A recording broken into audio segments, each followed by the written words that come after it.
I pulled my fan and the whole thing came out. Whole thing came out of the switch. The old switch I took apart, I took it out of the fan. Boom, boom, boom, boom. This is a whoop pin. Whoop pin. You need this part. Keep that part because it's a two-part design. I'll show you in a minute.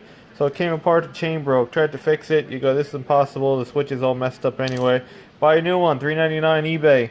$3.99 shipped. Zingier, made in China. Also cheap Hampton Bay garbage fan. But we're going to put this in our fan. I'll show you in a minute. When the chain broke, it was spinning out of control.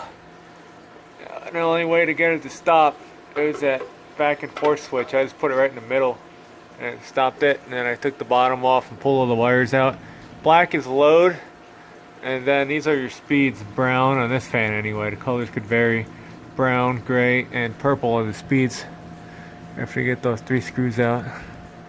But this switch is weird because it's a 2-part deal, has a little plastic thing, so you have to reuse it instead of the steel part that comes out over here. The double collar, and that part you don't need, you can just throw that away. But that's my wiring diagram, how it was. You have to tin your wires too, and then they should just go right in those little things the same way. It's basically just looking at your old switch, marking it. You see the L and the fan speed 1. L is for the black usually, and then the 1, 2, 3 for the speed goes in the corners, and then it'll go like that. That's facing down, that's facing up. Hopefully it works.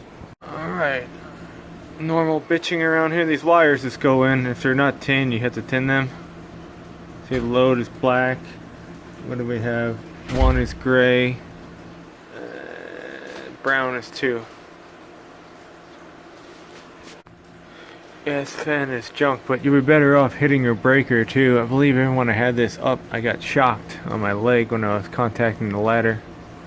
My leg was brushed up against the side. It wasn't a shock. It's a capacitor over here, or that's like your speed control, where these wires come out of that black box. And yeah, I was hoping someone was going to throw out a fan. I was going to pirate a U switch, but it didn't happen. But yeah, that black one usually has power on it, and the rest of the ones are the speeds. I put that black one in, it might start turning on me, so be careful, pull your string. Okay. Wow. Works. So the deal is that this collar, different size thread than the replacement, so you can't use these pieces, which is unfortunate. And now my fan reverse is not working either. I don't know what I did, unless when it shocked me. Or the fan's is garbage too. The switch could just be bad on it. I gotta go get a chain. The chain's a lot shorter. Just try to put that on there.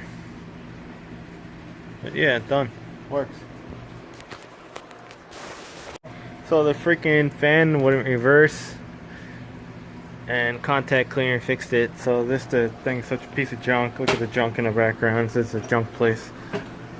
I just sprayed contact cleaner on that switch and it works in both directions now.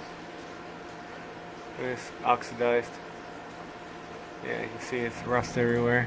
Horrible shape. Outside. Done. Let's put cap on. $3.99 fix. $3.99. It's probably easier doing that than putting a new string on it.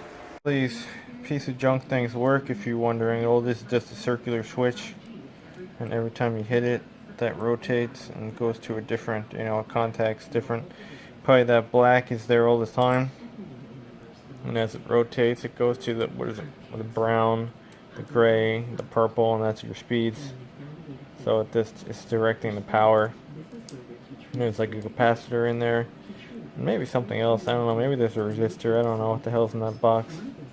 But that's how your speed works. It was easy once I took it apart. Sometimes it's very difficult to get the old wires out. You can either jab it into a screwdriver into there and then pull out, or you can do what I did. I just split the whole case. There's just 2 tabs, and I just took it apart a little bit, and that released some of the pressure because those contacts moved around. I was able to yank the wires out. Alright. You could try to rechain it, but it's a real pain in the ass once this thing is busted apart. And even the contacts on this were pretty worn. I think for $3.99 it was worth it just to get a new switch.